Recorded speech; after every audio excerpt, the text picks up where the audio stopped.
Hyper synchro en plus. Moi j'aime bien la quête de Jacques Brel. Parce que j'ai l'impression d'être un Don Quichotte ici, c'est qu'on se bat contre des gens qui comprennent rien et pourtant il faut toujours remettre le métier sur l'ouvrage, donc voilà, c'est un peu ma quête quoi. C'est pas mal. Moi dans une version un peu plus moderne, je dirais pardon. Ouais.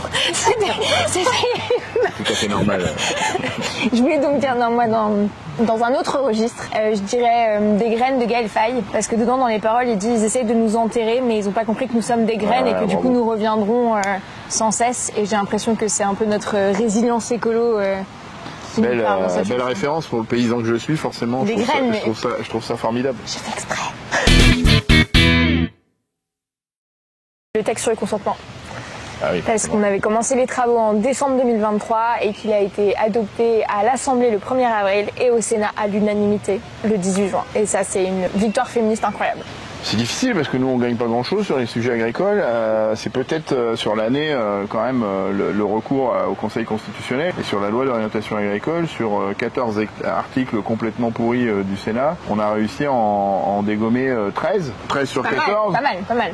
C'est correct et donc voilà, c'était un peu un combat annoncé perdu et on l'a gagné. Classe. J'ai Bétaram qui me vient à l'esprit. Ah ouais.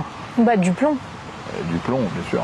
Du plomb en termes d'attaque et de recul sur la science, sur les écolos, sur les agriculteurs, etc., sur la santé publique, c'est quand même un bon gros scandale quoi, qui nous a bien occupés ces derniers temps.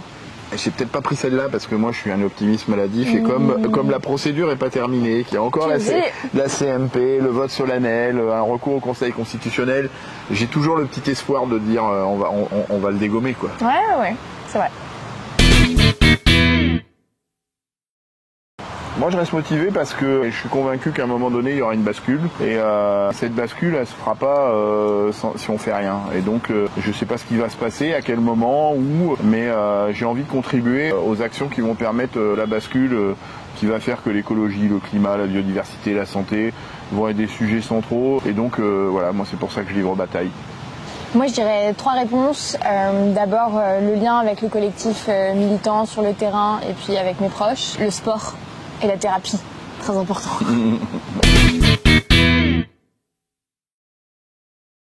3, 2, 1, Retailleau. Annie Genevard. Pardon, je pensais qu'on aurait le même. Moi pour Annie Genevard, c'est parce qu'on attend d'une ministre de l'Agriculture qu'elle soit au rendez-vous de l'histoire sur les sujets du climat, de la santé, de la biodiversité, de la souveraineté alimentaire. Elle fait l'exact contraire, elle nous replonge dans les vieilles idées du XXe siècle et c'est la marionnette, le ventriloque de la FNSEA, donc c'est tout le contraire de ce qu'on a besoin. Et moi, Retailleau, parce que je pense qu'il est dangereux pour l'état de droit. Ça, on est d'accord.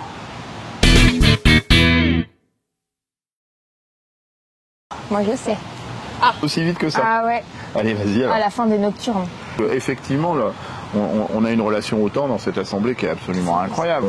On passe des heures en commission à discuter de textes et les mêmes reviennent en plénière et on passe des nuits entières à discuter des textes alors que tout ça pourrait être beaucoup plus efficace si on s'organisait. Je pense qu'on peut pas voter et écrire la loi de bonne qualité quand on siège jusqu'à pas d'heure pendant plusieurs soirs de suite, pendant des semaines et des semaines. Je pense que c'est pas sain.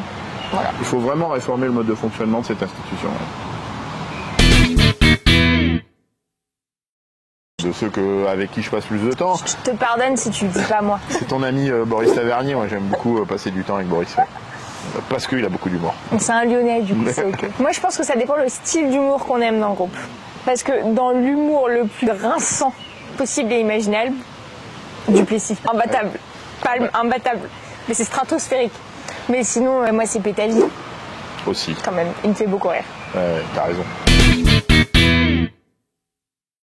Et la victoire sur l'interdiction des polluants internats, c'était hyper émouvant et surtout c'était un immense travail construit depuis 3 ans par Nicolas Thierry. Franchement, c'était absolument incroyable et je crois que ça montre qu'on peut encore gagner des trucs sur l'écologie dans ce pays, même si on est face à des vents contraires et à un écolo-bashing extrêmement puissant. Mais surtout, on gagne pas seul, on gagne toujours avec la société civile en point d'appui à l'extérieur. Moi je suis d'accord avec cette émotion parce que c'était une émotion collective. Moi j'en ai une petite plus individuelle, c'est que la semaine dernière on a gagné un recours qu'on avait déposé à la Cour de justice de l'Union européenne à 3 députés, mon collègue Claude Gruffat, Michel Rivasi et moi. Et j'ai toujours beaucoup d'émotions quand on gagne des victoires où on a associé Michel Rivasi parce que c'est quelqu'un que j'aime beaucoup. qui est plus là, et ça m'émeut toujours. Ouais. Et quelque part, ça rend Michel définitivement une grande dame de l'écologie. L'actualité est là, mais le sujet pour moi, c'est les pesticides. Et quand on est sur une circonscription où des enfants enchaînent les chimiothérapies parce qu'ils sont concernés par des cancers, voilà, pour moi, c'est un combat où chrono est là et il faut qu'on aille le plus vite possible pour que plus jamais d'enfants contractent des cancers. Je crois que je suis d'accord. La question de la santé environnementale, en fait, on voit qu'il y a un gouvernement qui est non seulement à la ramasse, mais qui va au contraire de la santé des Français et des Françaises. On fait partie des rares à avoir une vision globale et systémique, et donc à faire le lien entre tous les problèmes, ce que fait pas le gouvernement. Et je pense que notre groupe peut jouer un super rôle dans ce travail collectif. Ça va vite.